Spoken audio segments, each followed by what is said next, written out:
ছোট ভাই কান্দে আর বলে, ভাই গো, দুনিয়ার মুসিবতি ভাই হইয়া আপনি আমারে বাঁচাইলেন, কিন্তু ময়দানে মাশারে আল্লাহ তাআলা যেদিন ধরবে সেদিন আপনিও বাঁচাইতে পারবেন না, দুনিয়ার কেউ বাঁচাইতে পারবে না। বলে এটা কেন বলতেছ? এই মুহূর্তে তো এটা বলার কোনো প্রয়োজন ছিল না। বলে ভাই এই জন্যই বলতেছি, আপনি নামাজ পড়েন না, আমি নামাজ পড়ি। মুসিবতে পড়িয়া আজকে আমার জ্ঞান আরও হয়েছি। আমার ভাই মুসিবতে এখন বাঁচাইলো, পরকালে পড়লে কেউ বাঁচাইবে না। ভাই গো নামাজ পড়েন, আপনার টাকা আমি ফেরত দিব যে করি হোক। আমি চাই আজকে আপনি যেইভাবে বাঁচাইলেন ময়দানে মাশারে আমি যেন আপনারে বাঁচাইতে পারি। সূরাতুল আসরটা নাজিল হয় মক্কায়। তাহলে এই সূরাটি হচ্ছে সূরাতুল আসর মক্কি, ইহা মাদানী সূরা নয়। মুহতারাম বন্ধুগণ, এই সূরাটা নাজিল হওয়ার প্রেক্ষাপট এখন শুনব, যেটাকে বলা হয় আরবিতে শানে নুজুল। এই সূরাটা কেন আল্লাহ তাআলা ছোট্ট 3টা আয়াত বিশিষ্ট সূরা দিয়েছেন এবং এই সূরাটা এত দামি, এত মর্যাদা সম্পূর্ণ, সুবহানাল্লাহ। ইমাম শাফি রাহমাতুল্লাহ আলাইহি বলেন, কেউ যদি সূরা আসরের একটু তেলাওয়াত করে, এর অর্থটা অনুধাবন করে, এটাকে নিয়ে একটু ভাবে, তো দুনিয়া আখিরাত পূর্ণাঙ্গ রূপ নেওয়ার জন্য সূরাতুল আসর ইহাই যথেষ্ট। সুবহানাল্লাহ। আরেকটা ফজিলত আপনাদেরকে শোনাই। হুজুর সাল্লাল্লাহু আলাইহি ওয়াসাল্লামের 2জন সাহাবী ছিল এরকম, নামটা আমি পাই নাই সেহেতু বলতে পারছি না। 2জন সাহাবী, এরা যখনই দেখা হতো একজন সূরা আসর পড়তো, আরেকজন মনোযোগ সহকারে শুনতো। এরপরে যিনি পড়লেন তেলাওয়াতকারী, ইনি বলতেন, ভাই আমি তো তেলাওয়াত করেছি, এবার আমি নীরব, আপনি তেলাওয়াত করেন। কি? সূরাতুল আসর। ওয়াল আসরি ইন্নাল ইনসানা লাফি খুসর ইল্লাল্লাযীনা আমানু وعملوا الصالحات وتواصوا بالحق وتواصوا بالصبر। 2-3-4 ঘন্টা তো আর লাগে না। ইনি পড়লেন, উনি শুনলেন, উনি পড়লেন, ইনি শুনলেন। 2জনে নীরব, নিথুর, নিস্তব্ধ, কি যেন ভাবছেন। এরপরে ভাই আসসালামু আলাইকুম, আমি বাড়ির দিকে যাইতেছি। এই 2জন সাহাবীর সুন্দর একটা আমল ছিল, একে অপরের সাথে দেখা হলে সূরাতুল আসর না পড়ে স্থান ত্যাগ করতেন না, একজন আরেকজনকে শোনাতেন। এবং এর অর্থ তো, যেহেতু তারা আরবের মানুষ, কোরআন শুনলেই তো অর্থ বুঝতো, আমাদের মতো আর ব্যাখ্যা করার দরকার ছিল না। ওই একে অন্যের তেলাওয়াত শুনেই অর্থ বুঝে যেত এবং তারা ভাবতো, এরপরে ওই জায়গায় স্থান ত্যাগ করত। তার মানে বোঝা গেল সূরাতুল আসরটা কত দামি। যে ইমাম শাফি রহমতুল্লাহ আলাইহি বলছেন, এই সূরা যদি কেউ তেলাওয়াত করে, এর অর্থটা ভাবে, তাহলে দুনিয়া আখিরাতের সফলতার জন্য এই সূরাটাই যথেষ্ট। আমার কাছে মনে হয়েছে ইমাম শাফি রহমতুল্লাহ আলাইহির কথার সাথে আমি সহমত পোষণ করে বলছি, এই সূরাটাকে আরবিতে বলা হয় জামি মানে, তার মানে বাংলায় বলা হয় যা আসার আইসে গেছে, যা যাওয়ার চলে গেছে। এই সূরাটা এমন এক সূরা, এর মধ্যে এমন কোনো দিক নেই যে আল্লাহ এর মধ্যে দিয়ে দেয় নাই। সুবহানাল্লাহ। আসলে কি জানেন, কোরআন হলো আজীব এক কিতাব। যেটা যখন পড়ি আর যেটা যখন ব্যাখ্যা করি, তো মনে হয় এর চাইতে দামি মনে হয় আর পৃথিবীতে কিছু নাই। কথা ঠিক কিনা বলে? গত মাসে আমরা সূরা ইখলাসের যখন আলোচনা শুনেছিলাম, মনে হয়েছিল গোটা পৃথিবীতে এর চাইতে দামি মনে হয় আর কিছু নেই। আজকে যখন এটা আমি পড়ছিলাম, গবেষণা করছিলাম, আর ভাবছিলাম, মালিক এর চাইতেও তো আর মনে হয় দামি আর কিছু নাই। তা আসলে আমাদের রব বড় দামি, তো তার ভাষাও দামি। এমন এক দামি কিতাব, মা বাইনাস সামাওয়াতি ওয়াল আরদ, আসমান জমিনের মাঝে এ কোরআনুল কারীমের চাইতে দামি কোনো কিতাব আর নাই। বন্ধুরা আমার, ভাইয়ের আমার, বলতেছিলাম সূরাতুল আসর কে আল্লাহ রাব্বুল আলামিন কেন নাজিল করলেন। হুজুরের বিশিষ্ট সাহাবী হযরত আবু বকর সিদ্দিক রাদিয়াল্লাহু তাআলা আনহু, তিনি তখনও মুসলমান হন নাই। মুসলমান হওয়ার আগে তার একজন সহপাঠী বন্ধু ছিল যার নাম গোলাহ বিন উসাইদ। এ গোলাহ বিন উসাইদ দুজন বন্ধু হযরত আবু বকর এবং গোলাহ বিন উসাইদ দুজন একই সাথে চলাফেরা করতেন। এক সময় হযরত আবু বকর সিদ্দিক রাদিয়াল্লাহু তাআলা আনহু ইসলামের সুশীতল ছায়া তলে আশ্রয় নিলেন। মুশাররফ বা ইসলাম হলো, মুসলমান হয়ে গেল, ঈমান গ্রহণ করলো। ফলে আল্লাহর বান্দা দুনিয়ার দিকে মোহে না পড়িয়া বরং আখিরাতের কাজে বেশি সময় দেওয়া শুরু করলো। তো একজন মদ খায় আর একজন খায় না। এক সময় খাইতো, তো যখন একসাথে খাইতো তো বেশি মিল হতো, সব জায়গায় একসাথে। আর যখন না খায়, বাদ দিয়ে দিছে, তো এখন আস্তে আস্তে দূরত্ব হয়। হযরত আবু বকর সিদ্দিক রাদিয়াল্লাহু তাআলা আনহুর অনেকগুলি ব্যবসা ছিল, বড় বড় দুটা ব্যবসা দোকান। সবগুলি ধীরে ধীরে দারিদ্রতার কবলে পড়ে গেল। অভাব অনটন দেখা দিল। এত অভাব হযরত আবু বকর মসজিদে নববীতে নামাজে আসবেন, পরিধান করে আসবেন এমন কোনো কাপড়ও তার বাড়িতে ছিল না। তাহলে উনি কেমনি আসবেন? বিবিরে কয়, বিবি তোমার কাপড়গুলো যা আছে লাইট অফ করে ঘরের মধ্যে থাকো, ওইটা খুলে দাও, আমি পরে মসজিদে যাব। সুবহানাল্লাহ। এই ছিল তাদের গরিবানা জিন্দগি, শেষ জিন্দগিটা। হযরত আবু বকর সিদ্দিক রাদিয়াল্লাহু তাআলা আনহুর এই হালত দেখে কোন একদিন মসজিদে নববীতে হুজুর সাল্লাল্লাহু আলাইহি ওয়াসাল্লাম ইমামতি করবেন। হযরত আবু বকর আসতেছে না, সবাই এসে গেছে, টাইমও হয়ে গেছে, কিন্তু নবীজি আছেন, ইমামতি তো আর কেউ করতে পারে না। আল্লাহ রাসূল সাল্লাল্লাহু আলাইহি ওয়াসাল্লাম সামনে যেতেছেন না, যেহেতু ইমাম সাহেব আছে, মুসল্লিরা আর কিছু বলছে না, অপেক্ষা করতেছেন। সাহাবায়ে কেরাম ভাবছেন কি ব্যাপার, নবীজি তো আছে, যাই না সামনে, কি ব্যাপার, ঘটনা কি? একটা আদব হলো, যখন ইমাম উপস্থিত থাকবে তখন তাকে প্রেসার দিয়ে এই কথা না বলা, হুজুর সময় হয়েছে। এটা একটা ধৃষ্টতা। হয়তো ইমাম কিছু বলতে পারবে না, কিন্তু দিলে কষ্ট পেয়ে যাবে, আপনি বুঝতেই পারবেন না। যখন নাই সেটা ভিন্ন কথা, কিন্তু যখন থাকবে তখন তাকে কমেন্ট করতে নাই। হুজুর সাল্লাল্লাহু আলাইহি সাল্লাম গেটে অপেক্ষা করছেন, কার জন্য, কে যেন আসবেন। হযরত আবু বকর সিদ্দিক রাদিয়াল্লাহু তাআলা আনহু ছিঁড়া ফাটা সাধারণ কিছু পোশাক পরিধান করে, যেটা পা ঢাকলে নিচ ঢাকলে উপর খুলে যায়, উপর ঢাকলে নিচ খুলে যায়, এইরকম ছিঁড়া ফাটা একটা পোশাক পরিধান করে মসজিদে নববীতে আসলেন।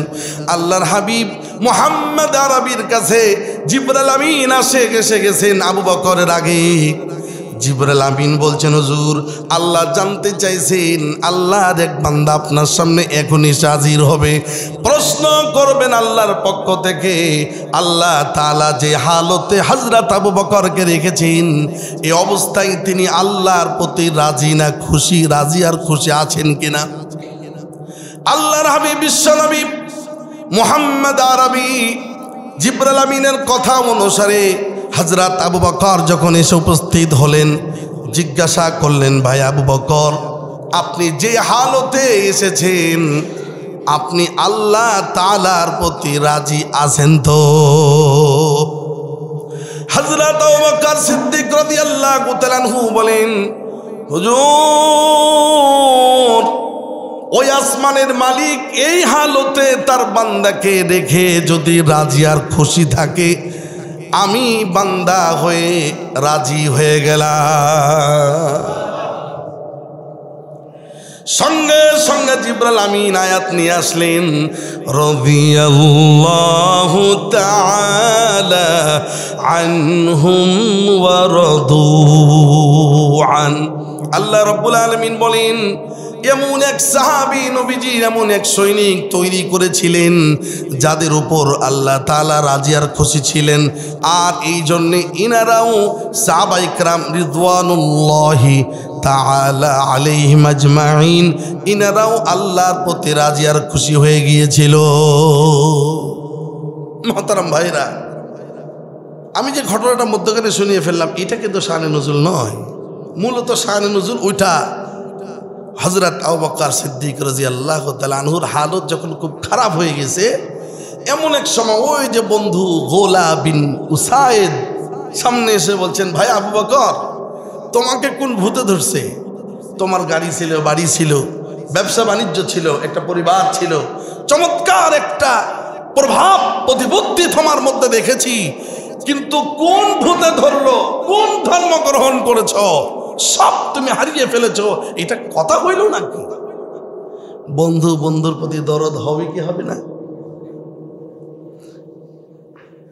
বন্ধুরা আমার, ভাইরা আমার, হযরত আবু বকর সিদ্দিক রাদিয়াল্লাহু তাআলা আনহু মন খারাপ করলেন না। তাকে কিভাবে জবাব দিতেছেন দেখুন। কেউ যদি কাউকে সান্ত্বনা বা হুঁশিয়ারি কোনো কথা বলে, মানসিকভাবে আমরা তখন দুর্বল হয়ে যাই। হযরত আবু বকর বলেন, হে গোলা বিন উসাইদ, শোনো, তুমি তো একটা আহম্মক বেকুব, তুমি বুঝতেই পারো নাই। আমাকে বলতেছে আমি বোকা, আমি কিছু বুঝি না, আমি পরিবার ধ্বংস করে দিলাম, ব্যবসা বাণিজ্য ধ্বংস করে দিলাম। আসলে আমি বোকা না, বরং শুনে রাখো, যার প্রতি আল্লাহ এবং তার রসুল খুশি থাকে, যে আল্লাহ এবং তার রসুলের গোলাম বনি যায়, শুনে রাখো, ইবতিগা মারযাতিল্লাহ, আল্লাহর সন্তুষ্টি অর্জনের জন্য যে অগ্রগামী হয়ে যায়, শুনে রাখো, এর চাইতে সফল মানুষ আর কেউ হতে পারে না। তুমি আমাকে বেকুব আর আহম্মক ভাবছো? আরে আল্লাহ এবং তার রসুলের জন্য যে জান কুরবান করে, এর চাইতে সফল মানুষ আর কে হয়? আল্লাহ তাআলা শুনছেন কিনা? এই পুরা সূরাটা হযরত আবু বকর সিদ্দিক রাদিয়াল্লাহু তাআলা আনহুর এই কথার জবাবে আল্লাহ তাআলা এই সূরা নাজিল করে হযরত আবু বকরের ইজ্জত আর মর্তবাকে কোটি গুণ বাড়িয়ে দিয়েছেন। সুবহানাল্লাহ। এই ঘটনার পরিপ্রেক্ষিতেই এই সূরাতুল আসরটা নাজিল হয়। আসুন দেখি 3 আয়াতের মধ্যে আল্লাহ তাআলা কি বলছেন, একটু ভিতরে ঢুকি, এতক্ষণ বাইরেই ছিলাম। ওয়াল আসরি ইন্নাল ইনসানা লাফি খুসর, ওয়াল আসর, কালের কসম, সময়ের কসম, টাইমের কসম। আল্লাহ রব্বুল আলামিন সময়ের কসম বললেন, কারণটা কি? দুনিয়া থেকে আর কিছু ছিল না। আল্লাহ রব্বুল আলামিন কোথাও কোথাও বলেছেন ওয়াল ফজর, ফজরের কসম, ওয়ালায়ালিন আশর, শেষ 10 রাত্রির কসম। কোথাও বলেছেন ওয়াত্তিন ওয়াজ্জাইতুন وطور سينين وهذا البلد الأمين। তিন এবং জৈতুনের কসম এবং তুর পাহাড়, সিনা পাহাড়ের কসম, নিরাপদ নগরীর কসম। আসলে যে জিনিসগুলো নিয়ে কসম করা হয় তার লোড আর ওজন বেড়ে যায়। যেমন আপনি কাউরি কাছে আপনার সত্যতা প্রমাণ করার জন্য আপনি বললেন যে আমাদের দেশের প্রধানমন্ত্রীর নামে কসম, তা আপনাকে বলবে দূর বেটা, তোর নামে কসম কেন? কার নামে? তোর মান নাম নিয়ে কসম কর। বলবে কি না? তো এই বেচারা চিন্তা কর, হায় হায় কয় কি? যদি সত্য হয় তো যে ধরেছে তারে সেও জানে ওর মা ওর কাছে গোটা পৃথিবীর চাইতে দামি। কাজী মার নাম দিয়ে মিথ্যা কসম করবে না। আর এই বেচারাও জানে মিথ্যা কসম যদি আবার মার নামে করে দেয়, মা যদি মরে যায় তো ভয়ে কসম খাবে না। আচ্ছা মনে করেন কাউরি ছেলে আছে, মেয়ে আছে, ছোট্ট বাচ্চা, বলে তোমার বাচ্চাটার উপরে মাথায় হাত দিয়ে কসম করো, তুমি এটা করো নাই। প্রত্যেকটা বাবা মার কাছে তার সন্তান তার জীবনের চাইতে দামি।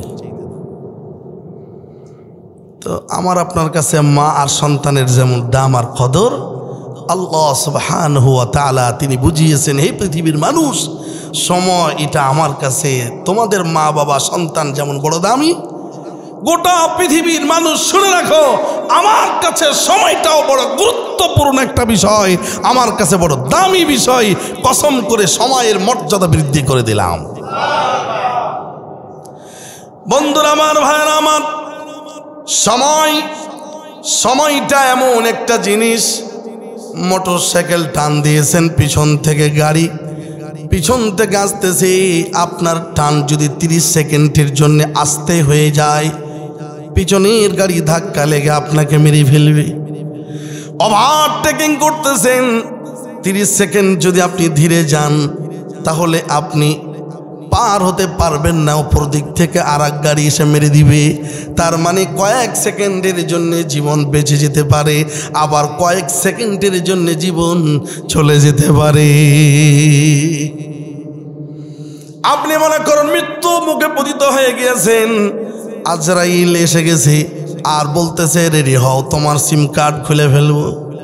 সিম কার্ড বুঝেন তো, রুহটাকে আমি বলি সিম কার্ড। আইফোন কিনছেন, সিম ভিতরে নাই, ওই আইফোন দিয়ে কথা হবে। ওয়াসআলুনাকা আনির রূহ কুলির রূহু মিন আমরি রাব্বি ওয়া মা উতীতুম মিনাল ইলমি ইল্লা কালিলা। নবী গো, রূহ সম্পর্কে আপনার কাছে যদি জানতে চাওয়া হয় আপনি বলবেন রূহ হলো মিন আমরি রব্বি, আমার রবের একটা হুকুম। দুনিয়ার মোবাইল কোম্পানির সিমগুলি বিভিন্ন কোম্পানির হয়ে থাকে, এটা দেখা যায়, ধরা যায়, ছোঁয়া যায়, কিন্তু আমার আল্লাহ পাকের পক্ষ থেকে মানব দেহ নামক মোবাইলটার ভিতরে রূহ নামক একটা সিম ঢুকে দিয়েছি, যা দেখা যায় না, ধরা যায় না, ছোঁয়া যায় না।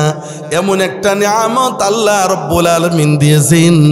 দেহ থেকে যেমন মোবাইল থেকে সিম বিচ্ছন্ন হলে মোবাইলের বাহাদুরি নাই, এ দেহ থেকে প্রাণ নামক, এ রূহ নামক প্রাণ পাখি উড়ে গেলে মানব দেহের দাম নাই।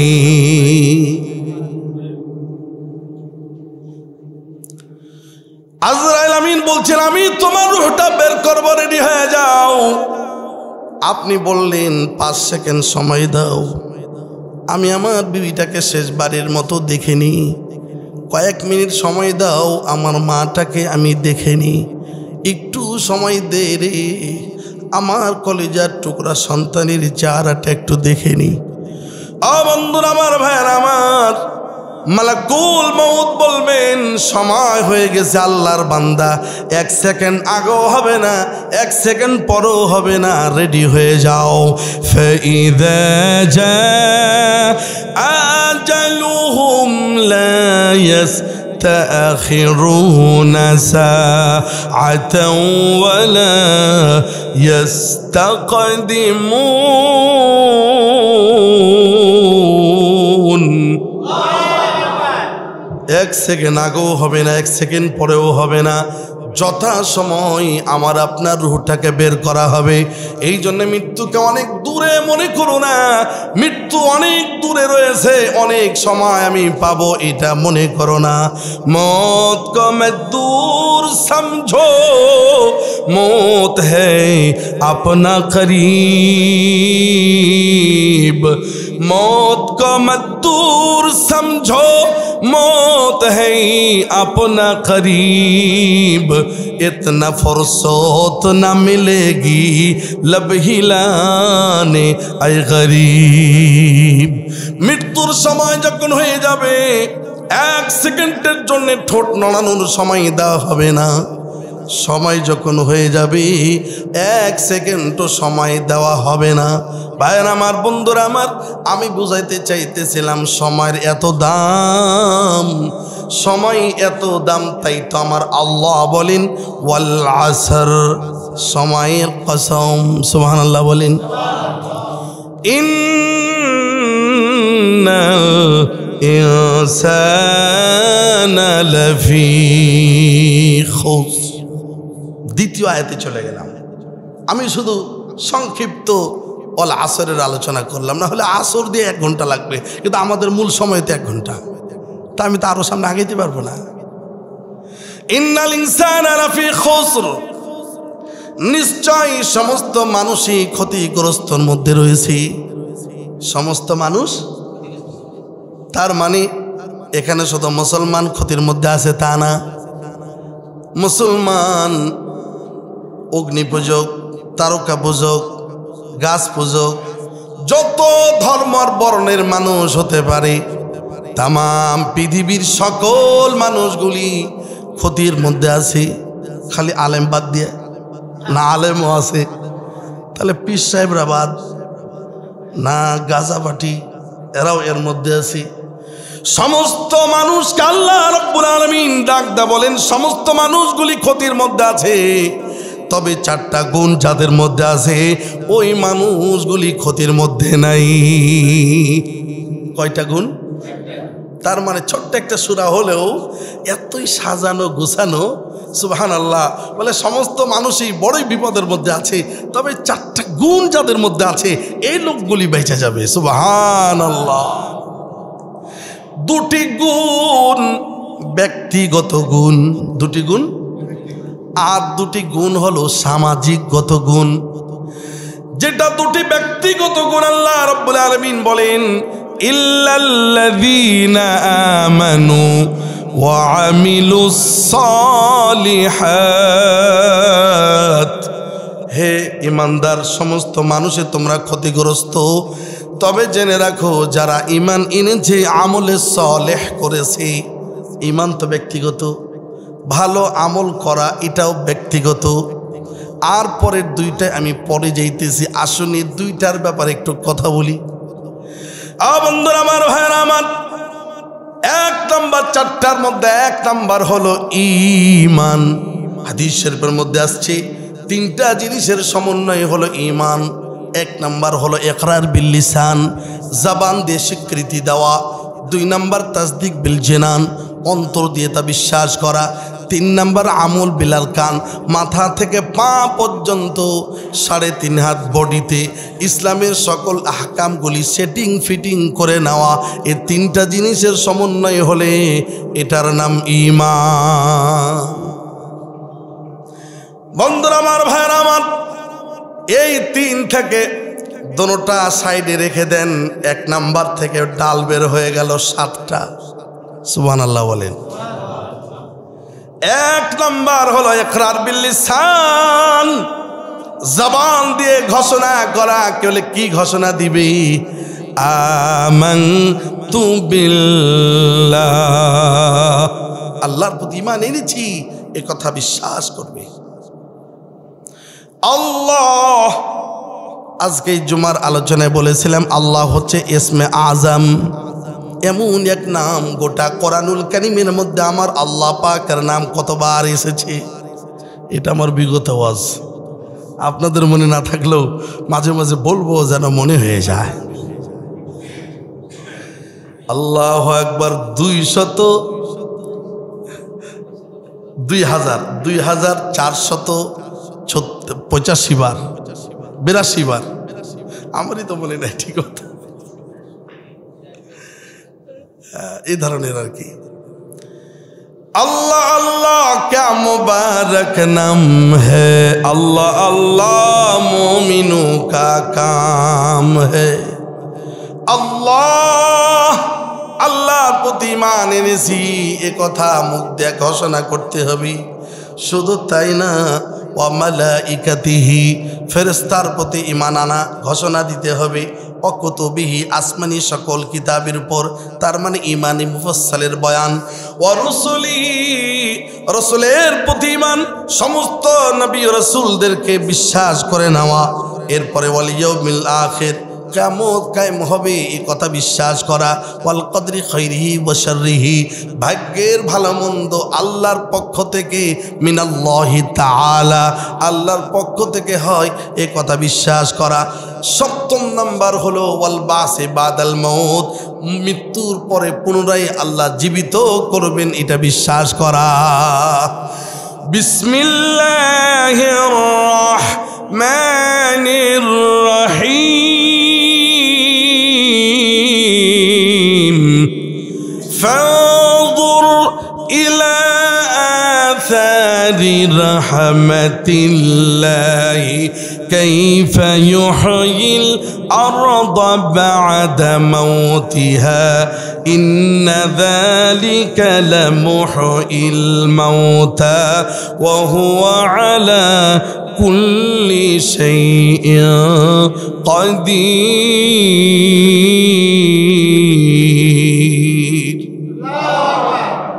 সূরা রুম 50তম আয়াতে আল্লাহ রাব্বুল আলামিন বলেন ফানজুর ইলা আথারি রাহমাতিল্লাহ ওহে আমার বান্দারা আমি আল্লাহ পাকের করুণার দিকে একটু রহমতের আমার এই নিয়ামতগুলির দিকে তোমরা একটু সুনজর দাও দেখো কাইফা ইউহিল আরদা বাদা মাউতিহা মরা জমিনকে আমি আল্লাহ তাআলা আসমানি রহমতের বাড়ি ধারা নাজিল করে মরা জমিন কেমনে জিন্দা বানায় এটা দেখেছো বলে হ্যাঁ দেখেছি এটা যখন দেখেছো ইন্না যালিকা লামুহিল মাউতা আমি তোমাকে মেরে দেওয়ার পর জমিনে কবর হয়ে যাবে সমস্ত হাড্ডি মাংসগুলো মাটির সাথে মিশে যাবে এমন একটা ঘর একাকিত্বের ঘর যে ঘরে নাই কোনো বাতি যে ঘরে নাই কোনো সাথী নাই কোনো জ্বালানা দরজা নাই কোনো ফার্নিচার ওই কঠিন অন্ধকার কবরে ধীরে ধীরে তুমি মিশে যাবে ও ভাইরা আমার বন্ধুরা আমার যে ভাইরা কবর খনন করেন ডানে বামে কত হাড্ডি আর খুললি না তাদের নজরে আছে একটা আবার চিন্তা করেন তো ওই মানুষটাও তো একদিন আমাদের মতো বড় দামি লোক ছিল কত প্রভাব কত গাড়ি বাড়ি অট্টালিকা সব রয়ে গেল আল্লাহর বান্দা নাই বাড়িওয়ালা নাই রে বাড়ি নাই রে দুনিয়াতে বাড়িওয়ালা নাই রে বাড়ি নাই রে দুনিয়াতে বাড়ি আছে ঘর আছে অট্টালিকা সব পড়ে আছে কি নাই আল্লাহর বান্দা নাই যত বড় আলেম মুফতি মুহাদ্দিস হও না কেন মালাকুল মউতের এই ছবল থেকে বাঁচার কোনো রাস্তা নাই বাঁচার কোনো রাস্তা নাই আমার ভাইরা আল্লাহ তাআলা বলেন ইন্না যালিকা লামুহিল মাউতা মৃত্যু দেয়া মাটির সাথে তোমাকে মিশায়া দিলাম এখন তুমি মনে করো না কিয়ামতের ময়দানে আমি তোমার হিসাব নিকাশ নিতে পারবো না আর তাই তো তুমি আমাকে ভুলিয়া মাস দুনিয়ার ভিতরে চলাফেরা করতেছো শুনে রাখো মরা জমিনকে আকাশ থেকে বৃষ্টি দেয়া যেমন জিন্দা করতে পেরেছি আমি আল্লাহ তাআলা তোমাকেও জিন্দা বানাইতে পারবো কারণ আমি আল্লাহ হইলাম কাদিরুল কুল আমি সকল শক্তিওয়ালা সুবহানাল্লাহ এই জন্য আল্লাহর হাবিব কেঁদে কেঁদে দোয়া করতেন আল্লাহুম্মা হাসিবনি হিসাবান ইয়াসীরা আল্লাহুম্মা হাসিবনি হিসাবান ইয়াসীরা ও বন্ধু দুনিয়ার মধ্যে কেউ যদি মুসিবতে পড়ে যায় ভাই বেরাদার একজন না একজন তাকে উপকার করার চেষ্টা চালায় কোন এক আল্লাহর বান্দা ডাকাতের হাতে গ্রেফতার হয়েছে ডাকাত পিস্তল মাথায় ধরে রাখছে মোবাইলের যুগ বলে এই মুহূর্তে 1 লাখ দিলে তোমাদের ছাড়া হবে নচেত তোমাকে মেরে ফেলে দেওয়া হবে ওই বেচারা হাওমাও করে কেঁদে দেয়া বলে ভাই গো আমি গরিব মানুষ টাকা নাই পয়সা নাই বউ বাচ্চা কেউ কিছুই দিতে পারবে না বলে না তোর কে কে বাড়িতে আসি বলে মা বড় বৃদ্ধা মানুষ বাবা বউ আগে মারা গেছে আমার একটা ভাই আছে কিন্তু ভাইটা বড় গরিব অসহায় বলে তোর ভাই রে মোবাইল লাগা পিস্তল তো মাথার উপরে ঠেকায় রাখছি আস্তে করে আল্লাহর বান্দা জানের ভয়ে মোবাইল চালাইছে ভাই গো বড় মুসিবতের মধ্যে আছি রে ভাই 10 মিনিটের মধ্যে বিকাশে 1 লাখ টাকা দিলে আমার জান ফিরা পাবো বলে না না না পাগল হইছো নাকি কোত্থেকে তোমার টাকা দিব রে ভাই দেওয়ার মতো ক্ষমতা তো আমার নাই একবার খাইলে আরেকবার খাই না কোত্থেকে তোমার টাকা দিব ছোট ভাই ডাক দে বলে বড় ভাই আপনি কি চান না যে আমি বেঁচে থাকি? বলে হ্যাঁ 100 বার চাই। কেন আমি চাবো না? আমার ভাই মরে যাবে এটা আমি চাই না। বলে মাত্র টাইম হলো 10 মিনিট। বড় ভাই পাগলের মতো ছন্ন ছাড়া হয়ে ঘুরতেছে, এদিক ওদিক মোটরসাইকেলটা টান দিয়া যারে পায় তারে বলে ভাই গো ভাই আমার মারা যাইতেছে। বউরে কয় 100 নাদানা যা আছে বাড়ির আশেপাশের আত্মীয় স্বজনের কাছে, যার কাছে যা আছে এটাই না হেসরা স্বর্ণের দোকানে দিয়ে কয় ভাই টাকা 10 মিনিট টাইম, 8 মিনিট চলে গেছে। বিকাশের দোকানে টাকা 1 লাখ লাগায় দিছে। ডাকাত দল টাকা পাইয়া বিকাশ থেকে উত্তোলন করিয়া তার আস্তে করে ছেড়ে দিছে। ছোট ভাই কান্দে আর বলে ভাই গো দুনিয়ার মুসিবতে ভাই হইয়া আপনি আমারে বাঁচাইলেন, কিন্তু ময়দানে মাশারে আল্লাহ তাআলা যেদিন ধরবে সেদিন আপনিও বাঁচাইতে পারবেন না, দুনিয়ার কেউ বাঁচাইতে পারবে না। বলে এটা কেন বলতেছ? এই মুহূর্তে তো এটা বলার কোনো প্রয়োজন ছিল না। বলে ভাই এই জন্যই বলতেছি আপনি নামাজ পড়েন না, আমি নামাজ পড়ি। মুসিবতে পড়িয়া আজকে আমার জ্ঞান আরও হয়েছি। আমার ভাই মুসিবতে এখন বাঁচাইলো, পরকালে পড়লে কেউ বাঁচাইবে না। ভাই গো নামাজ পড়েন, আপনার টাকা আমি ফেরত দিব যে করি হোক। আমি চাই আজকে আপনি যেভাবে বাঁচাইলেন ময়দানে মাশারে আমি যেন আপনারে বাঁচাইতে পারি। जन्नत दोज़ख से या रब क्या करूं, आरज़ू है कि मैं तुझे देखा करूं। বন্ধুরা আমার, ভাইরা আমার, বলতেছিলাম 7টা জিনিস, এই জিনিসগুলি যদি আমরা বিশ্বাস করি এর নাম হলো ঈমান। এই 7টা জিনিস আমরা ছোট্টবেলায় মক্তবে আলেম সাহেবের কাছে পড়েছি, আবার বড় হইয়া নেতা হইয়া ওই আলেমরে ধরে ধরে জেলখানায় নিয়ে যায়। তোর মতো জালেম আর কে হইতে পারে? বন্ধুরা আমার, ভাইরা আমার, সামনের দিকে একটু চলি। ঈমান বড় একটা দামি নিয়ামত। ঈমানের চাইতে বড় দামি নিয়ামত আসমানের নিচে জমিনের উপর আর কিছু হয় না। ঈমান আছে তাই তো আপনার নামাজ হয়, ঈমান আছে তাই তো রোজা হয়, ঈমান আছে দান করলে সব পান, ঈমান আছে সালাম দিলে সব পান। ঈমান যদি না থাকে আপনার আমলগুলি বরবাদ হয়ে যায়। যেখানে ঈমানের কথা ওখানেই আল্লাহ তাআলা ওয়ামিলুস সালিহাত, আমলে সালেহ, সৎ আমলগুলির কথা বলেছেন। আমি উদাহরণ দিতে গিয়ে বলি ঈমান এবং আমল দুটোটা জিনিস হলো দেহ এবং প্রাণের মতো। সুবহানাল্লাহ বলেন। দেহ আছে প্রাণ নাই, লোকটা কি মরা লাশ। প্রাণ আছে দেহ নাই, রুহের জগৎ। প্রাণও আছে দেহ আছে, ইমাম সাহেব ঠিক কিনা কন? দেহ আছে প্রাণও আছে বক্তা, দেহ আছে প্রাণও আছে মেম্বার চেয়ারম্যান, দেহ আছে প্রাণ আছে, তার দাম আছে। দুটোটা একসাথে থাকতে হবে। ঠিক তেমনই ঈমান আছে আমলও আছে, আল্লাহর বান্দা জান্নাতে যাইতে পারবে। ঈমান আছে আমল নাই, একদিন একদিন জান্নাতে যাবি।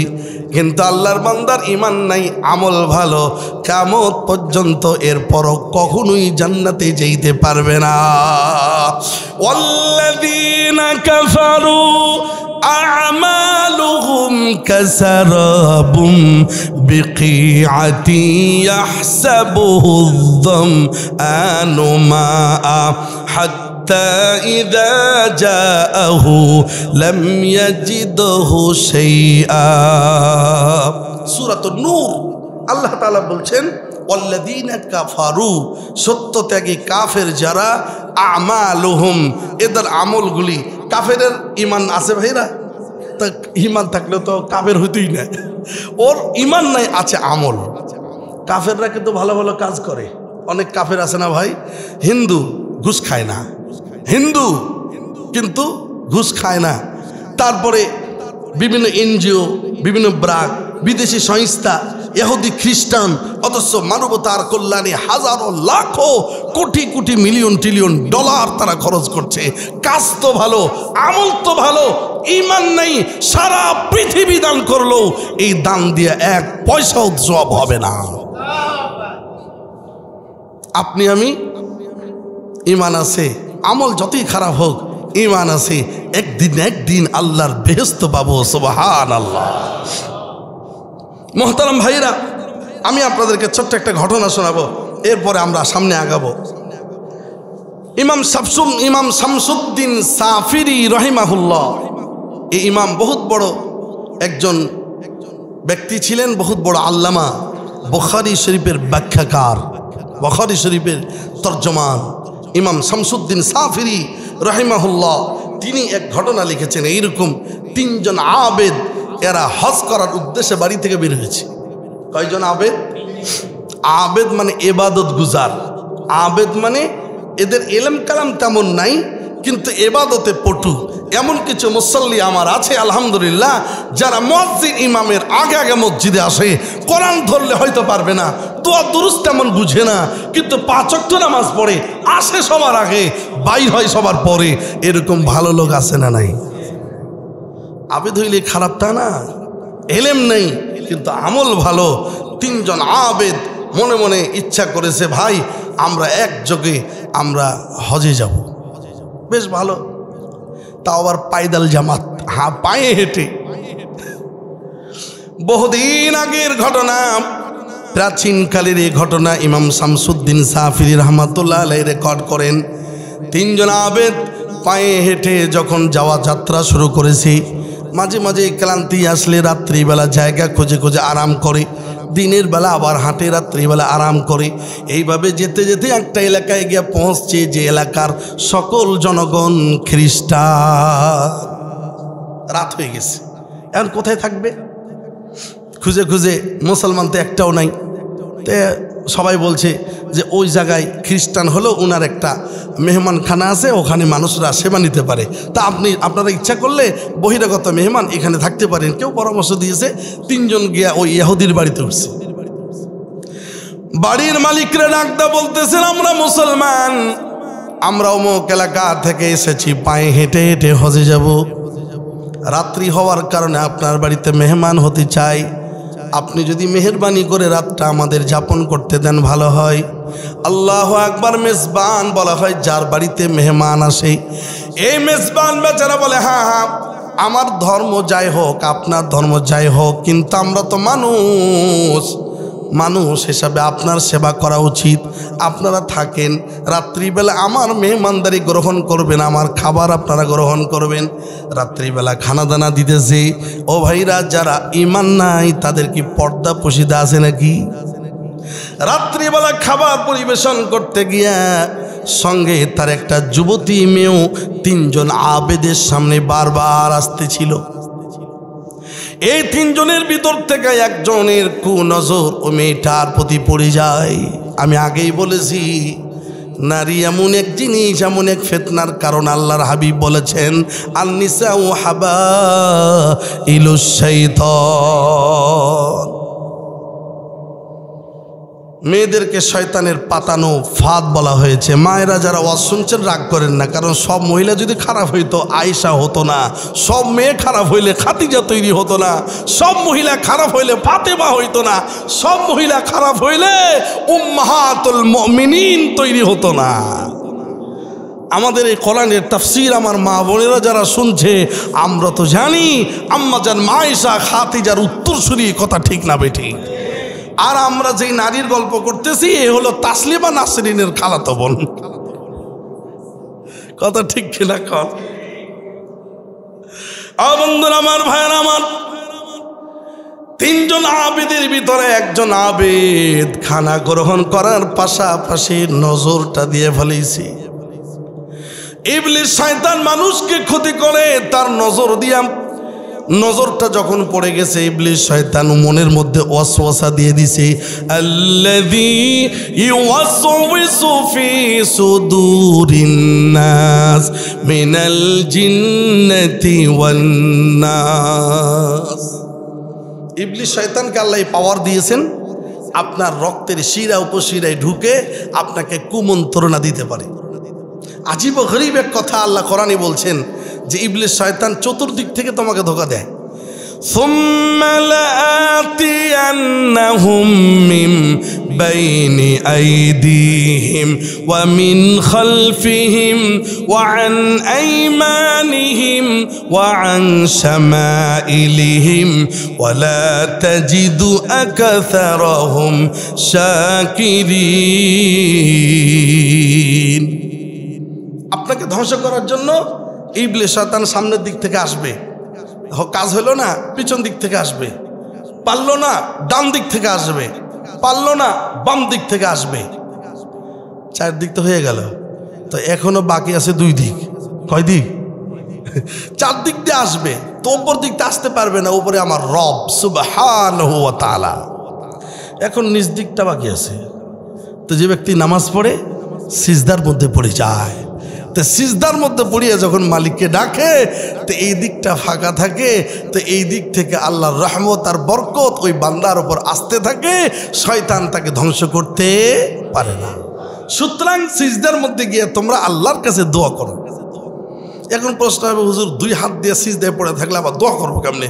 আমরা দোয়া করা বলতে হাত উঁচু করেই বুঝি, আসলে হাদিসের দোয়া করা বলতে হাত উঁচু করেই নয়। আপনি ওখানে সিজদায় পড়িয়ে যে বলছেন সুবহানা রব্বিয়াল আ'লা, এটাও দোয়ার অন্তর্ভুক্ত। সুবহানাল্লাহ।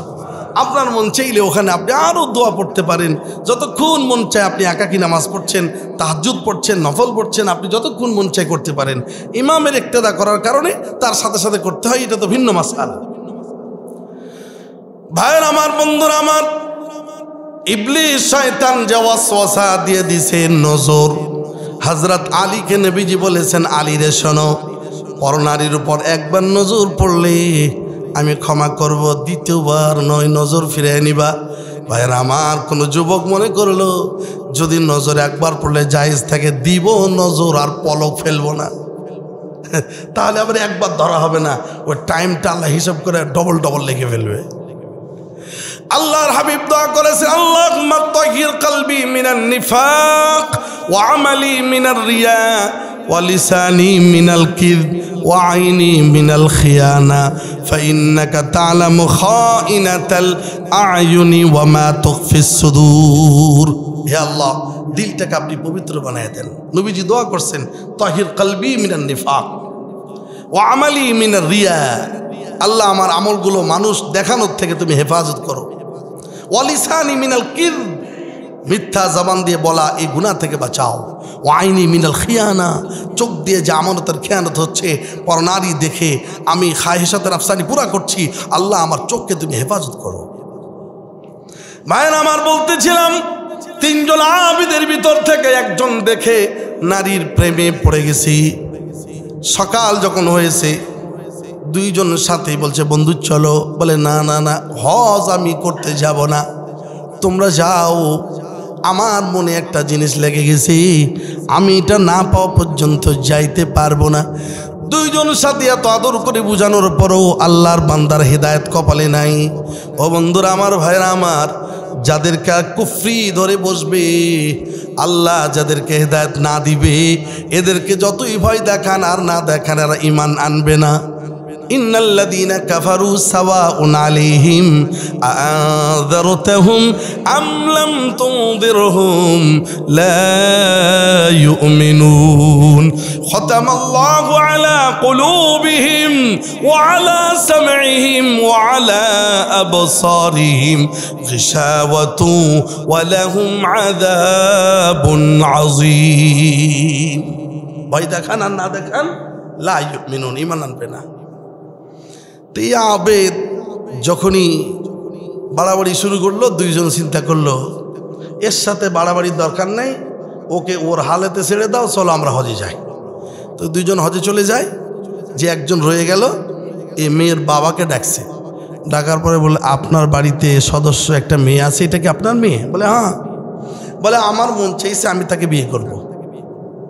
ভালো, বিয়ে করবেন, তাহলে কি দিবেন? আমাদের তো বলবো মোহরানা। তাদের ধর্ম মতে যা আছে, কিছু পাওনা চাইলো। বলে যা চাও, হজে যেতেছিলাম সব অর্থ আপনাদের দিয়ে দিব। বলে পাগল হইছ, তুমি কি ঘোটাবাটি লুটালি এসো, আমাদের কম আছে নাকি? দেখেন মুসলমানদের যা অর্থবিত্ত আছে এর চাইতে কোটি কোটি গুণ কাফেরদেরকে আল্লাহ দিয়ে রাখছেন, ঠিক কিনা? আবার মুমিনরা ব্যথা পাইতে পারে, নামাজ পড়ি আমি, রোজা রাখি আমি, হজ করি আমি, জাকাত দিই আমি, আর আমারে গরিব বানিয়ে রাখছো, পাগল হয়েছো নাকি? আল্লাহর রাগ করতে পারে। তা আল্লাহ তাআলা বলছেন খবরদার মন খারাপ করো না। এটাও সূরা আলে ইমরানে আল্লাহ বলছেন, لا يغرنك تقلب الذين كفروا في البلاد متاع قليل ثم مأواهم جهنم وبئس المهاد।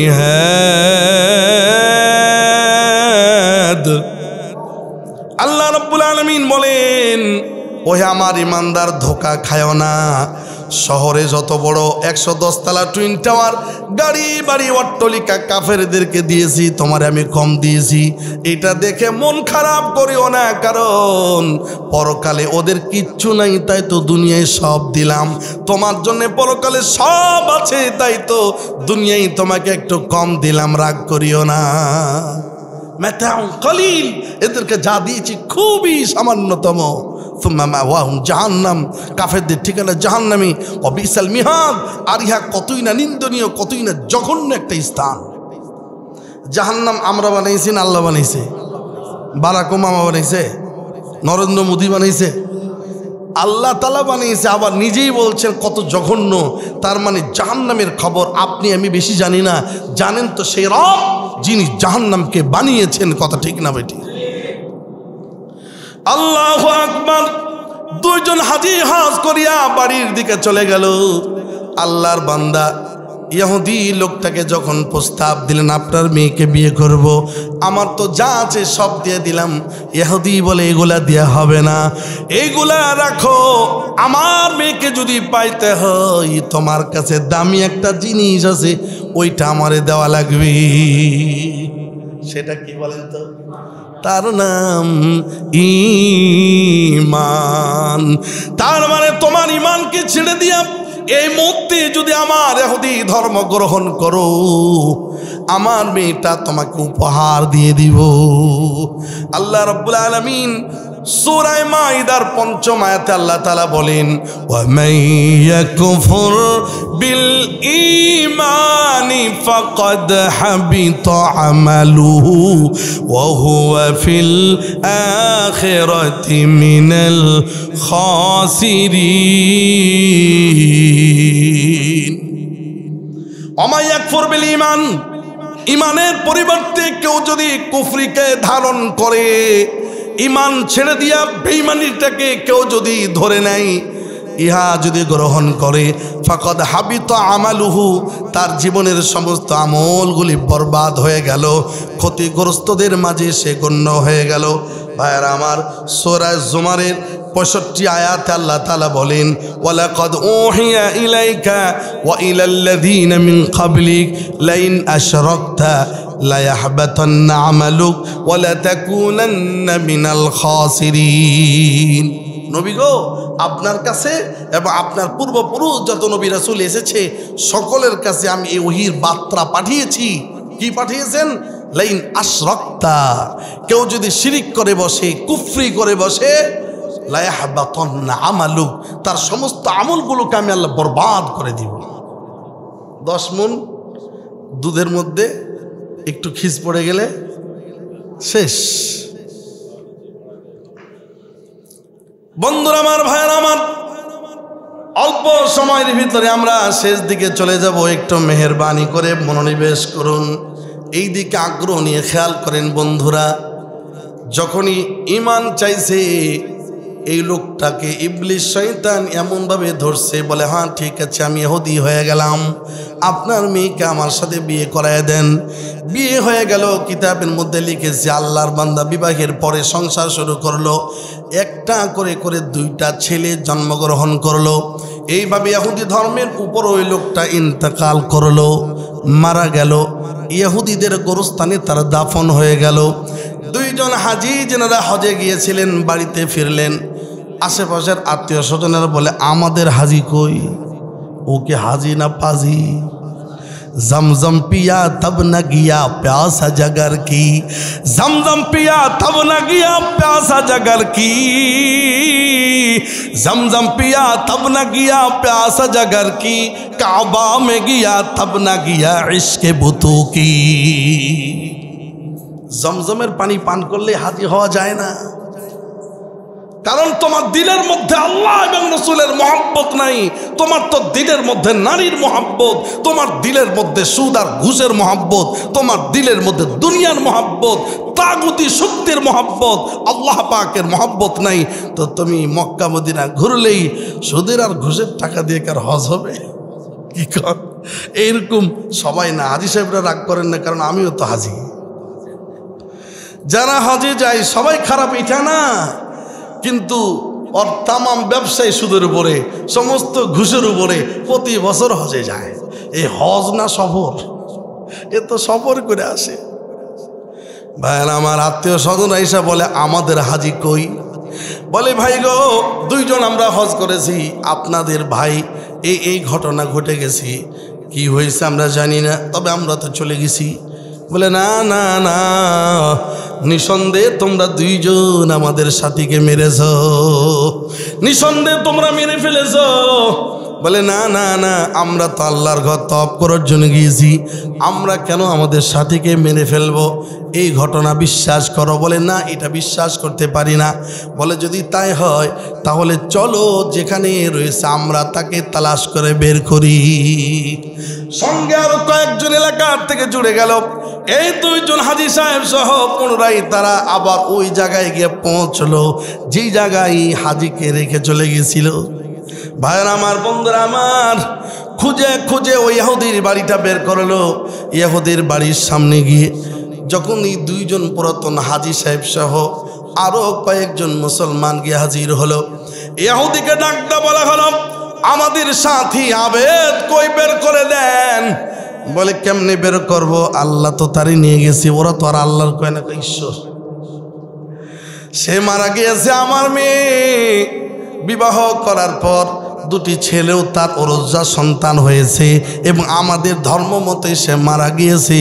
বলে তার কবরটা কোথায়, আমরা কি একটু দেখতে পারি? বলে হ্যাঁ হ্যাঁ, আমাদের ওই গোরস্থান ওখানেই রয়েছে। আমার ভাইয়েরা সকলে গিয়ে গোরস্থানের গেটের সামনে দাঁড়াইলো। দেখতে পায় একটা কবরের পাশে একটা নারী আর দুটি সন্তান হাউমাউ করে কাঁদতেছি। ও বন্ধুরা আমার, ভাইয়েরা আমার, কবর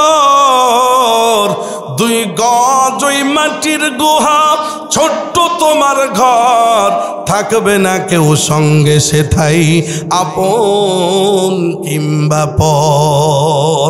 কবরের কাছে দুইজন হাজিয়া তাকায় দেখি একটা নারী আর দুটা সন্তান কাঁদি। ব্যাপার কি? আস্তে করে তাদেরকে ডাক দেওয়া হলো। মহিলা তার দুই সন্তান নিয়ে আসলেন। মহিলা দুইজন আবেদকে দেখেই চিনতে পেরেছেন। বলে আপনারা কি সেই না যে আমার হাজবেন্ডের সাথে আপনারা এসেছিলেন? বলে হ্যাঁ, আমরা তো সেই মানুষ। বলে ওই কবরটা কি তার? বলে হ্যাঁ, এই কবরটাই তার। বলে আপনারা কাঁদেন কেন? বলে এই মহিলা বলে আমার স্বামীকে হারায় আমি কাঁদি, আর এই দুটি সন্তান হলো তার অরুজাত সন্তান। দুই হাজির চোখ দিয়ে পানি গড়ায় গড়ায় পড়ি। মহিলা ডাক দে বলে হে আল্লাহর বান্দা, আমরা না হয় কাঁদি আমার স্বামীকে হারায়া, সন্তানগুলা কাঁদে তাদের বাবাকে হারাইয়া, কিন্তু কেন আপনারা কাঁদেন বুঝলাম না, আপনাদের কান্নার কারণ কি? দুইজন আবেদ বলে বোন, বুঝবেন না, একজন আর একজনের ইমানদারের সাথীর মায়ার মহব্বত কত বড় তোমার জানা নাই। আমাদের ইমানি বন্ধু, আমাদের এই বন্ধুটা বেঈমান হইয়া জাহান্নামে যাবে, আর আমরা দুইজন জান্নাতে যাব, আর ওই ভাই জাহান্নামে যাবে। আফসোসের কারণেই আমরা কাঁদতেছি। বন্ধুরা আমার, ভাইরা আমার, দুইজন আবেদের কথাগুলি শুনিয়া নারীর দিলের মধ্যে আঘাত লেগেছে। মহিলা ডাক দেয় বলেন ওহে আল্লাহর বান্দারা, আমি আমার ধর্ম পরিবর্তন করতে চাই। যেই ধর্ম একজন আর একজনের জন্য কাঁদায়, যেই ধর্মে ইমানি চেতনা এইভাবে জাগ্রত করে দেয়, এই মুহূর্তে আমি ঘোষণা করলাম আশহাদু আল্লা ইলাহা ইল্লাল্লাহ ইল্লাল্লাহু ওয়াহদাহু লা শারীকা লাহু ওয়া আশহাদু আন্না মুহাম্মাদান আবদুহু ওয়া রাসূলুহু। মুসলমান হয়ে গেল। ছেলে দুটি বলে, মা গো তুমি যা পড়েছো আমাদেরকে শিক্ষা দাও, আমরাও তাই পড়ব। বাচ্চা দুটিও মুসলমান হয়ে গেল। মা এবং দুই সন্তান মুসলমান হয়ে গেল। বাড়ির দিকে যখনই ফিরেছি, ওই ইহুদি বাবা ডাকতে বলে, মেয়েরে তুই ধর্ম ত্যাগ করেছ, তো দুই সন্তান লইয়া তাদের সঙ্গে চলে যা, বাড়ির দরজা বন্ধ। মহিলা ডাকতে বলে, তামাম পৃথিবী যদি বন্ধ হয়ে যায় এরপরও আমার ঈমান ছেড়ে দিব না। ও বন্ধুরা আমার, ভাইয়ের আমার, ইমাম আবু মুহাম্মদ রাহমাতুল্লাহ আলাইহি বলেন, ওহে রব, ওহে মালিক, তোমার এই তেরেসমাতি, তোমার হিকমত, তোমার কুদরত বুঝা বড় কঠিন। যার মধ্যে ছিল ঈমান তারে বানাইলা বেঈমান, যার মধ্যে ছিল বেঈমানি তার মধ্যে দিলা তুমি ঈমান। আন্দার আদম কেজবাদন জানাম্বুরি আজ জাহাঁ বানুরে ঈমানাম্বুরি। আল্লামা ফরিদুদ্দিন আতার রহমাতুল্লাহ আলাইহি বলেন, ফার্সি ভাষায় কবিতা বলেন, আন্দার আদম কেজবাদন জানাম্বুরি আজ জাহাঁ বানুরে ঈমানাম্বুরি।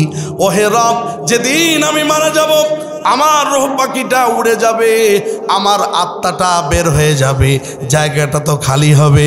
ওই জায়গায় তুমি মধু মিশ্রিত কালিমা ঢুকায়া দিও, জবান দিয়ে যেন বলতে পারি লা ইলাহা ইল্লাল্লাহু মুহাম্মাদুর রাসূলুল্লাহ।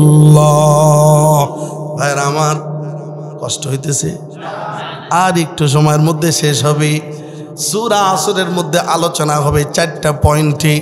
একটা পয়েন্ট ঈমান। এই ঈমান নিয়ে আলোচনায় কত সময় চলে গেছি। বন্ধুরা আমার, ভাইরা আমার, 2 নাম্বার বিষয় হলো আমল, আমলে সালেহ। সুবহানাল্লাহ বলে। আমলে সালেহ বলা হয় ওই আমল যে আমলের দ্বারা মানুষ জাহান্নাম থেকে বাঁচিয়া জান্নাতি হইতে পারে। বন্ধুরা আমার, ভাইরা আমার, ঈমান এবং আমল এ দুটোটা জিনিস ব্যক্তিগত বিষয়, ঠিক না বেঠিক বলেন? আপনি গোপনে গোপনে ভালো আমল করবেন, দান করবেন, গোপনে গোপনে নামাজ পড়বেন, তেলাওয়াত করবেন, গোপনে ভালো ভালো কাজ করবেন, দুনিয়ার কেউ জানবে না, আপনার অ্যাকাউন্টে সব জমা হয়ে থাকবে। ঈমানও আপনার ব্যক্তিগত বিষয়, আমলটাও আপনার ব্যক্তিগত বিষয়।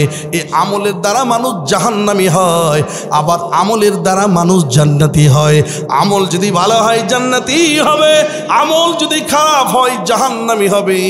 আমার আল্লাহ তাআলা কোরআনে 2 বার আয়াত নাজিল করেছেন, মান আমিলা সালিহান ফালিনাফসিহি ওয়া মান আসাআ ফাআলাইহা।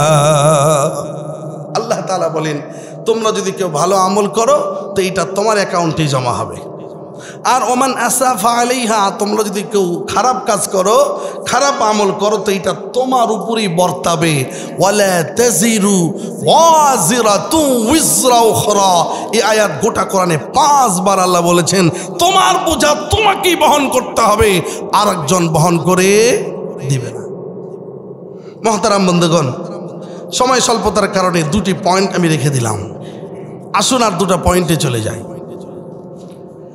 وتواصوا بالحق وتواصوا بالصبر। ইহা ব্যক্তিগত বিষয় নয়, ইহা হলো সামাজিকগত বিষয়, সমষ্টিগত বিষয়। সকলে মিলে এই কাজগুলা করবে। কি? ওয়াতাওয়াসাউ বিল হক, হকের দিকে পরস্পর একে অপরকে ডাকবি। একজনে নয়, একাধিক মানুষ এই দাওয়াতের মেহনত করবে। ওয়াতাওয়াসাউ বিস-সাবর, 2 নাম্বার ধৈর্যের দিকে একে অপরকে ডাকতে থাকবি। বন্ধুরা আমার, ভাইরা আমার, ওয়াতাওয়াসাউ বিল হক, এই হক শব্দটা কোরআনুল কারীমের মধ্যে তাফসীরের মধ্যে লেখে হক শব্দটা দিয়ে 6টা তাফসীর হতে পারে। কয়টা? ওয়াতাওয়াসাউ বিল হক, হকের দিকে পরস্পর একে অন্যকে ডাকতে থাকবি। হক বলতে আমরা কি বুঝলাম? তাফসীরের মধ্যে লেখে 1 নাম্বার হক মানে হলো শরীয়ত। 1 নাম্বার কি? ওয়াতাওয়াসাউ বিল হক, তার মানে একে অন্যকে একজন আর একজনকে শরীয়তের আহকাম আরকানগুলি মেনে নেওয়ার জন্য ডাক দিতে থাকবে। সুবহানাল্লাহ। আল্লাহ রাব্বুল আলামিন সূরা আলে ইমরানের 19তম আয়াত আল্লাহ বলেন, ইন্নাদ-দীনা ইনদাল্লাহিল ইসলাম, নিশ্চয় আল্লাহর কাছে গ্রহণীয় একমাত্র, কেবলমাত্র, শুধুমাত্র একটা গ্রহণীয় ধর্ম, তার নাম ইসলাম। আমরা যদি বলি সবচেয়ে প্রিয় ধর্ম, তার মানে আর একটা আছে এর চেয়ে কম প্রিয়। আমরা অনেক ওলামা ইকরামও বুঝি না এর তর্জমা। আমরা অনেকেই বলে ফেলি আল্লাহর কাছে সবচেয়ে প্রিয় ধর্ম ইসলাম। তো সবচেয়ে প্রিয় হইলেও আপনার 3টা সন্তানের মধ্যে একটা সবচেয়ে বেশি প্রিয়, কারণ এই সব কথা শুনে। আর একটা সবচেয়ে প্রিয় হলো খালি মাঝে মাঝে পকেট থেকে টাকা চুরি করে। আর একটা খুব প্রিয়, খালি বিছানায় মুতে, আছে না নাই? তো 3টেই তো প্রিয়, কিন্তু একটা ফার্স্ট ক্লাস প্রিয়, এটা সেকেন্ড, এটা থার্ড। তার মানে ইসলাম আল্লাহর কাছে এটা, তারপরে আর একটা ধর্ম আছে যেটা দ্বিতীয়। না, এটা তর্জমা নয়, বড় একটা তর্জমা হলো আল্লাহ পাকের কাছে ইসলাম ধর্মই একমাত্র গ্রহণীয় ধর্ম, আল্লাহর কাছে মনোনীত ধর্ম, আল্লাহর দেওয়া ধর্ম। এছাড়া সকল ধর্ম বাতিল, সকল ধর্ম জাহান্নামী। এটাকে বলা হয় তাফসীরুল কোরআন বিল কোরআন। এই আয়াতকে আবার আল্লাহ তাআলা এই সূরা আল ইমরানের আরেক আয়াত দিয়ে ব্যাখ্যা করছেন, وَمَن يَبْتَغِ غَيْرَ الْإِسْلَامِ دِينًا فَلَن يُقْبَلَ مِنْهُ, একমাত্র ইসলাম ধর্ম ছাড়া কোনো ধর্মই কখনোই ইউকবালা মিনহু, আল্লাহর কাছে কবুল হবে না। ভাইয়ের আমার, কোন জায়গায় ঢুকছে? ওয়াতাওয়াসাউ বিল হক, হকের 6টা তাফসীর। নাম্বার 1 হলো শরীয়ত, 2 নাম্বার হলো তামাম ফায়দাওয়ালা কাম, তার মানে এমন কিছু কাজ আছে যে কাজের দিকে, ভালো কাজ, সমস্ত ভালো কাজের দিকে একজন আর একজনকে ডাকবে। যেমন সূরা মাঈদার 2 নম্বর আয়াতে আল্লাহ তাআলা বলেন, ওয়াতাআওয়ানু আলাল বিররি ওয়াত তাকওয়া ওয়ালা তাআওয়ানু আলাল ইসমি ওয়াল উদওয়ান। আল্লাহ তাআলা বলেন, একে অপরকে খোদাবিতির দিকে, নেকি অর্জনের দিকে আহ্বান করো। তাফসীরুল কোরআন নেকির কাজ কিনা বলেন? এই নেকির কাজে পরস্পর একে অপরকে আমরা ডাকবো। গুনাহের কাজে, সন্ত্রাসী কর্মকাণ্ডে, বোমা ফাটানোর কাজে, মানুষকে হত্যা করার পরিকল্পনার কাজে একজন আর একজনকে ডাকবো না, এমনকি সহযোগিতাও করব না। কিন্তু আমরা ভালো কাজের সহযোগিতা কম করি, মন্দ কাজের সহযোগিতা বেশি করি। একজন ছবি দেখে, এখন তো হাতে হাতে হল ঘর, যার কারণে মানুষ এখন হলে কম যায়। তো আগে তো হল ঘরেই যাইতো। তো একজন ছবি দেখতে যাইতে চিন্তা করলে একা একা ভালো লাগে না, তা আর একজনকে নিয়ে যাবে কেমনি? গিয়ে কয়, দোস্ত চ ফাইটতে যাই, ছবি এসে চ দেখতে যাবো। তো কই টাকা পয়সা নাই। কারে না বেটা, চিন্তা করিস কা, টাকা আমি নাই। টাকা নিয়ে ছবি দেখায়, 1 দিন 2 দিন টাকাতে দেখাইছে। এখন তো এত লোভ ধরে গেছে, এখন বাড়ির মধ্যে মার টাকা চুরি করে, বাবারটা চুরি করে, তো পরের দিন আবার ইয়ার সাথীরে দিয়ে নিয়ে যায়।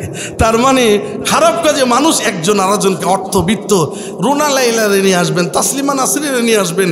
এক ধনী লোকের কাছে পার্শ্ববর্তী গেছেন, ভাই আমরা তো একটা গানের কনসার্ট, একটা প্রোগ্রাম করব, আমরা রোমান্টিক একটা প্রোগ্রাম করব, প্রেম প্রীতি ছন্দমালার গান গাওয়াবো, আপনি আমাদেরকে সহযোগিতা করেন। বলে, কয় লাখ লাগবে? ফাঁকা চেক দিয়ে দিলাম, যত পরিস নিয়ে যা। আমরা মসজিদের 3 তলাটা একটা মেরামত করব, এটা সহযোগিতা করলে ভালো হয়। মুখটা মনে হয় যেন 80 মণ ওজন, মুখের দিকে তাকানোই যায় না। ওর মনের চিন্তা যে এই পিটুনি দিতে পারলে ভালো হয়। ওর রাগ এত ধরছে, ও মনে করছে আজরাইলগুলো আইলো কেন। ওই না, কঠিন এক বিষয়। ভালো কাজে মানুষের সহযোগিতা নাই। এই জন্য বলে, নামাজ পড়ো রোজা রাখো, নামাজ পড়ো রোজা রাখো, যাকাত করো দান, ধর্মের কাজে ঝাঁপিয়ে পড়ো, বাড়বে তোমার মান। ধর্মীয় কাজে ঝাঁপিয়ে পড়ো, বাড়বে তোমার মান। আলহামদুলিল্লাহ, আমাদের কমিটি বিন্দু, আমি কাউরি নাম বলবো না, আবার কেউ রাগ করবে, আমাদের কমিটি বিন্দু যিনারা অক্লান্ত পরিশ্রম করে মসজিদকে সাজানোর কাজে মেহনত করে, বেশি সময় দেয়, ফিকির চিন্তা চেতনাই, ওই লোকগুলির ইজ্জত তরতর করে আকাশের দিকে উঠতেছে। আপনারাও ভালোবাসেন, আল্লাহ তাআলাও ভালোবাসে, কথা ঠিক না বেঠি? বন্ধুরা আমার, ভাইয়েরা আমার, 3 নাম্বার ওয়াতাওয়াসাউ বিল হক, হকের 3 নাম্বার ব্যাখ্যা হলো কোরআনুল কারীম। তার মানে কোরআনের দিকে একজন আরেকজনকে ডাকো, ইয়াসিন ওয়াল কোরআনিল হাকীম। وقال تعالى إنا أنزلناه قرآنا عربيا। কোরআন হচ্ছে এক বিজ্ঞানময় কিতাব। আল্লাহু আকবার বলেন। তার মানে এখানে হকের ব্যাখ্যা হলো কোরআন। ওয়াতাওয়াসাউ বিল হক, এই হকের 4th নাম্বার ব্যাখ্যা হলো আল্লাহ, সুবহানাল্লাহ। হকের আরেকটা ব্যাখ্যা 4th নাম্বার কি? আল্লাহ। তার মানে একে অন্যকে আল্লাহর দিকে ডাকো। কোরআনুল কারীমে সূরা হামিম আস-সাজদার 33 আয়াত আল্লাহ বলেন, ওয়ামান আহসানু কওলাম মিম্মান দাআ ইলাল্লাহ ওয়া আমিলা সালিহান ওয়া ক্বালা ইন্নানি মিনাল মুসলিমিন।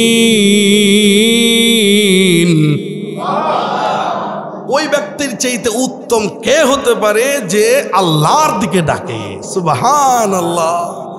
এবং সে বলে ও আমিলা সালিহান, নিজেও নেক আমল করে, ওয়াকালা ইন্নানি মিনাল মুসলিমিন, এবং সে বলে আমি মুসলমানদের মধ্যে একজন, সুবহানাল্লাহ বলেন। মুহতারাম ভাইরা, ওয়াতাওয়াসাউ বিল হক, হকের 5ম নাম্বার ব্যাখ্যা হলো ঈমান।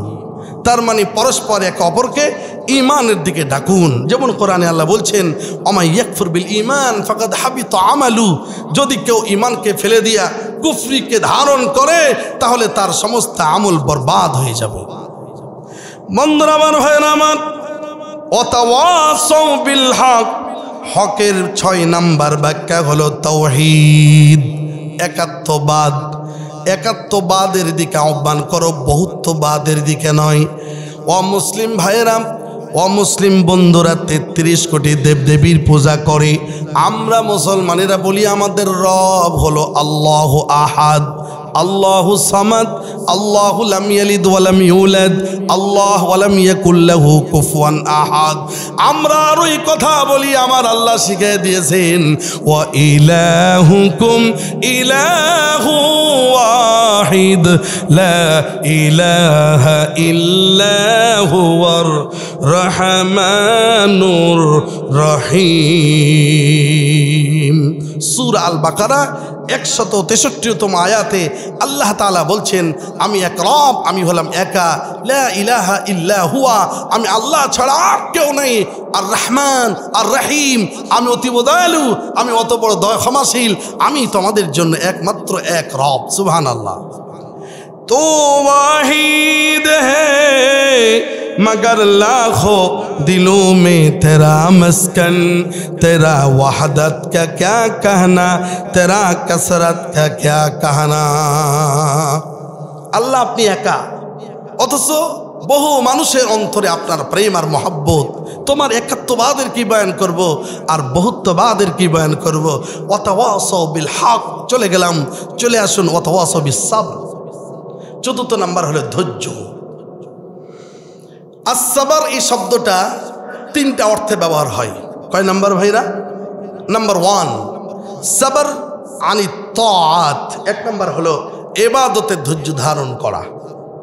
নামাজে আমরা যখন পড়ি একটু কেরাত লম্বা হলে কয় হুজুর খেয়ে দেয় কাম্পালে দৌড়ছে আর ছাড়ে না, ঠিক কিনা? মোনাজাত একটু লম্বা হলে কয় হুজুরের খায়া দেয় কাম্পাই না, আধা ঘন্টা ধরে দোয়া করে, ঠিক কিনা? কান মসজিদে আসলে হঠাৎ আপনার মন খালি ছটপট করে শয়তান বলবে বাইরে সা বাইরে সা বাইরে সা।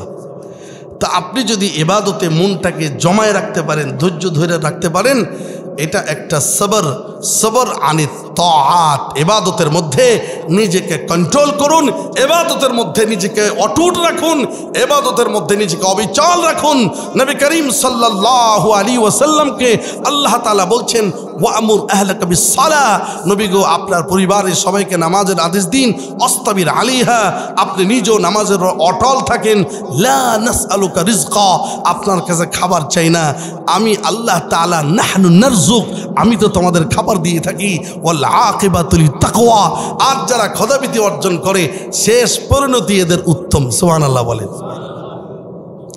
এই গেল সবরের নাম্বার 1। 2 নম্বর ব্যাখ্যা হলো ওয়াতাওয়াসাউ বিস-সবর। সবরের 2 নম্বর ব্যাখ্যা হলো সবর আনিল মাসিয়াত, গুনাহ থেকে নিজেকে ধৈর্যের সাথে বিরত রাখা।